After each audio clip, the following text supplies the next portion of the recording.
We are going to be going over Middle Ages and Renaissance theater today. So we're going to start with the Middle Ages. So after the fall of Rome came the Dark Ages. During that time, there was a lot of political turmoil. There was no reliable political structure, and church was the only stable type of quote-unquote government. Theater was originally banned by the church. Think about the grotesque Roman plays that we talked about, where there was a lot of blood and it was less religious, versus where the Greeks was really to the god of Dionysus and had a lot of philosophical statements. So church really did not like the way that theater was going, so they just outright banned theater. But the church was actually the one to bring it back as well, because they needed to visualize the gospel. So during this time period, plays were performed in pageant wagons. The performances became too time-consuming, so the church turned over the responsibilities of this to the craft guilds. They had traveling performers that paraded on pageant wagons, which we're going to look at what those looked like, and they performed the York Mystery Plays. So there's 48 mystery plays that covered from the sacred history all the way from creation to the Last Judgment.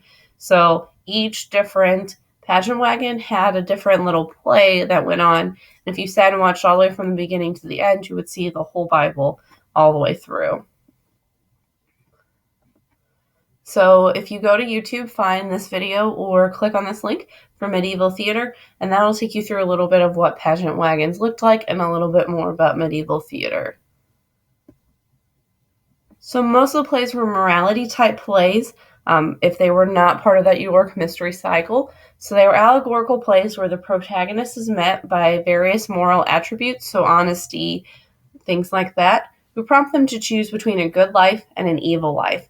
So an example is Everyman. So find a YouTube clip or click on this link and watch a little clip of Everyman so you can see kind of like what mortality plays were like. Okay, next we're going to talk about the Renaissance section. So first thing you need to do is go and click on this link for Renaissance Theater, find it on YouTube, watch this video that gives you a basic overview of Renaissance theater. So some background information about Renaissance theater. The Renaissance happened directly after the medieval period. Renaissance meant rebirth, and there was a lot of rebirth in many art forms. So it wasn't just theater, but it was art as well. It was new ideas based on classical thinking. It was based mostly in Italy, and they had a lot of contributions to theater. So there's neoclassical ideas in playwriting, there was Italian singing and architecture in the plays, and then they also had a new form of theater called Commedia dell'arte, which we're going to talk about here in a second. So during the Renaissance time period, theater was moved indoors. So this is the first time period that if it rained or if it wasn't the greatest day outside, then they could still do shows. They used realistic 3D sets for the first time. They had proscenium theaters, and music, song, and dance were all incorporated in the show. Okay, so next we're going to talk about Commedia dell'arte. So Commedia dell'arte was a form of theater that was very prominent in Italy during the Renaissance time period. It's kind of like an introduction to improv, which we talked briefly about in our acting unit. So there was a basic scenario,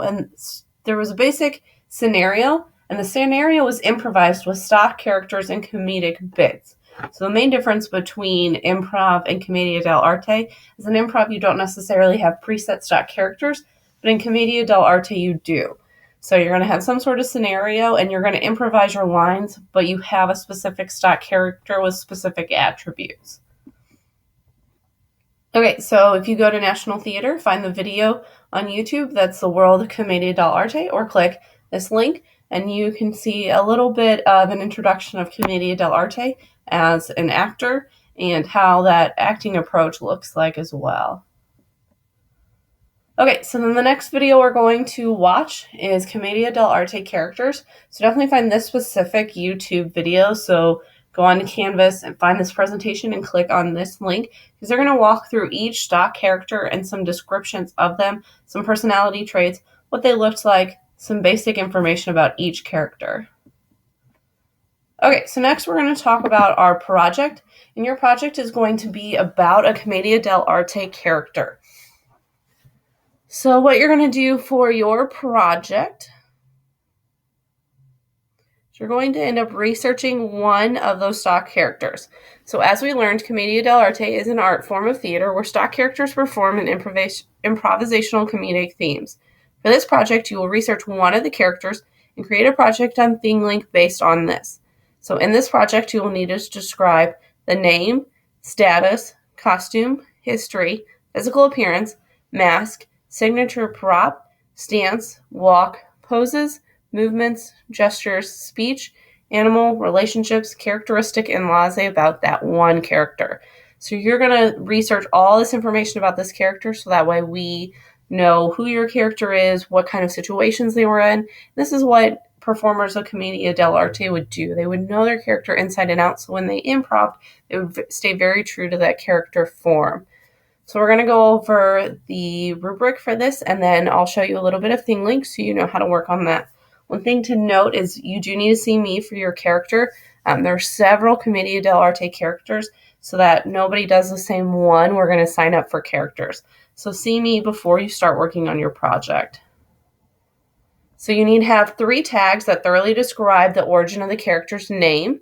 You need to have 3 tags describing the status of the character, 3 tabs describing the costume of the character, 3 tags thoroughly describing the physical appearance of the character, 3 tags thoroughly describing the mask and signature prop of the character, 3 tags thoroughly describing the stance and poses of the character, 3 tags thoroughly describing the walks and movements of the character, 3 tags thoroughly describing the gestures the character makes, 3 tags thoroughly describing the speech of the character, 3 tags thoroughly describing the animal that represents the character, 3 tags describing the relationship of other characters to that character, 3 tags describing the major characteristic of the characters, 3 tags thoroughly describing a laissez situation associated with that character.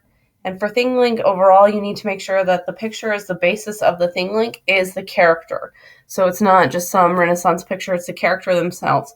Because you do have so many different tags on it, you do need to find a larger picture, which I'm going to show you how to do that as well on Google Pictures. So we're going to go through Google Images and I'll show you how to find a big enough picture for it. Make sure you use a variety of videos, pictures, and text. So when we talk about all those 3 tags, you'll see more what I'm talking about when we look at ThingLink. But don't just type in there. Also find videos of that character. So maybe you find a video of that character's laissez. Maybe you find a video of that character's mask or describing more about that character's name. So make sure it's videos in context of that situation, but also make sure you use videos, pictures, and text. Also make sure that the tags are easily identifiable. So when I look at your picture, I can easily find your laissez tags, your characteristic tags. And I'll show you a little bit of how to set that up as well. And make sure that they do not distract from your picture. Okay, so now we're going to walk through ThingLink and how to actually do your ThingLink. So go to thinglink.com and then you're going to create an account. So put in your email and your password and you're going to click I am a,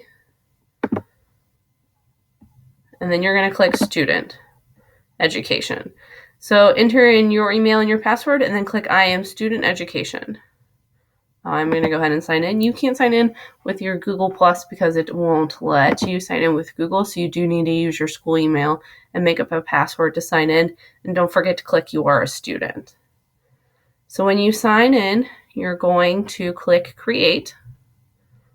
And then that'll bring you a new ThingLink to get started on. So I'm going to show you what a ThingLink looks like first before we actually get started with how to make one. So that way you have an idea of what it looks like.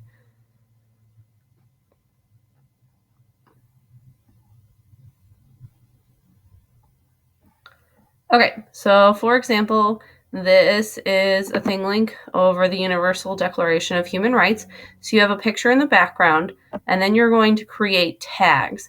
And what tags will do is when you hover over them, if it's a video, then it will show a little link to play the video, and you can click on the video right there. If it's an article, your viewer can click on the article. See, like this is a video. If you have any text, it'll just show up right on there. And if you have any pictures, they'll show right up on there as well.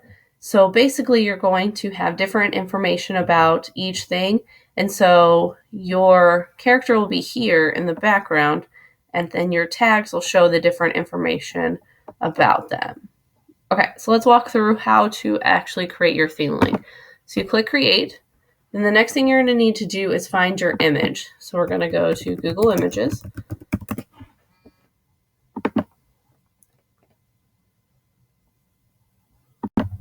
And let's say we're going to use Pantaloon as our character. So we're going to search Pantaloon.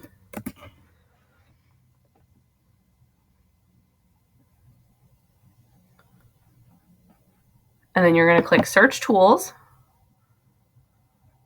And then you're going to click Size, Large.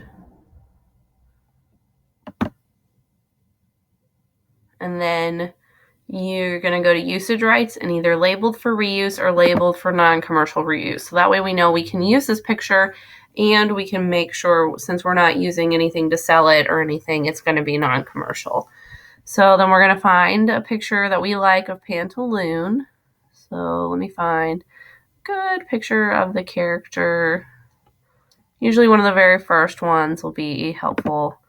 So this is a good picture, but it would not be very good for this project because you can't really see the character as well. So we're going to use this picture. Then you're going to click on View Image.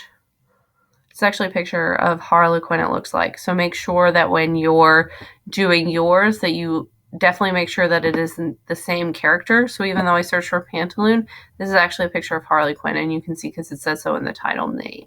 So make sure you find the right character that you're going to actually do.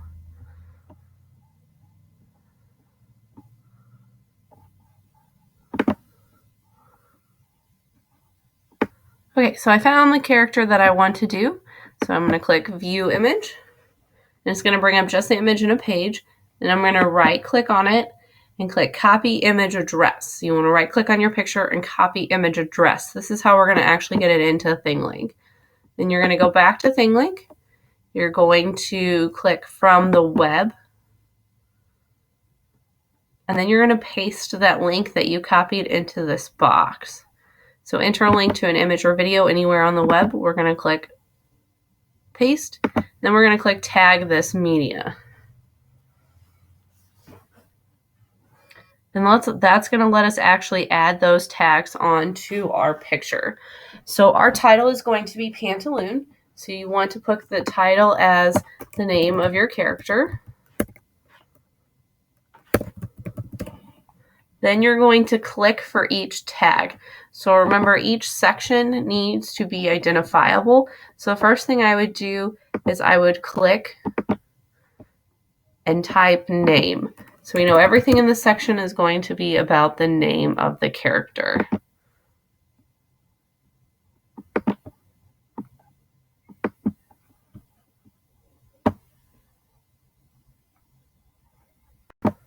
And remember, you need to use a variety of text and videos and pictures. So we can do name, and then we can write some things about Pantaloon's name. So Pantaloon's name comes from, and then use information that we found. You can also make these smaller. So with you having so many, if it starts to take up a lot of room, you can make them smaller. And once you have all the information you want there, you're going to click Save Tag. So then when we hover over that on our actual picture, Pantaloon names come from, and that's what will pop up. It's very important you hit Save Tag. If you don't hit Save Tag, you won't be able to do any other ones until you do. So Save Tag, and then you're going to click again for a new tag. So if you want a video or if you want to put another picture, it's going to be the same thing as before. So maybe we want to find Pantaloon's mask.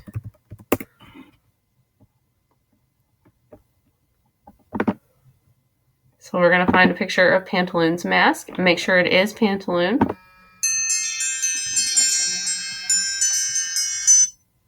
Then we're going to copy image address and paste it into here. And we're going to write mask. So that way we know it's a mask. So you'll have your mask tag describing the mask, and then the next thing will be your picture. So we can put mask. and then click Save Tag. So that way when your viewer hovers over it, that's what they see.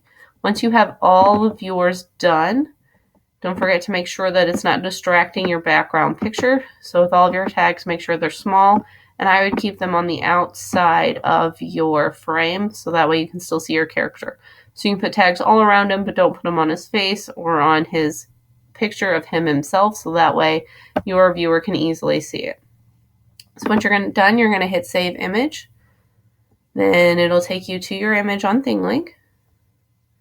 So now when our person views it, if they hover over this one, then they can see Pantaloon names comes from, and then your research. And then if they hover over the dot on the right-hand corner, they're going to see a picture of his mask and his mask.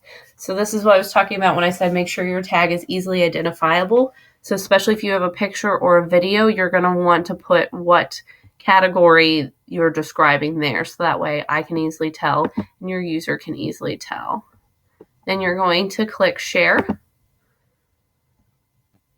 And then copy and paste this link right here into Canvas to turn in your assignment. So it'll ask you on Canvas to submit a link. So you're going to copy and paste that link into your assignment.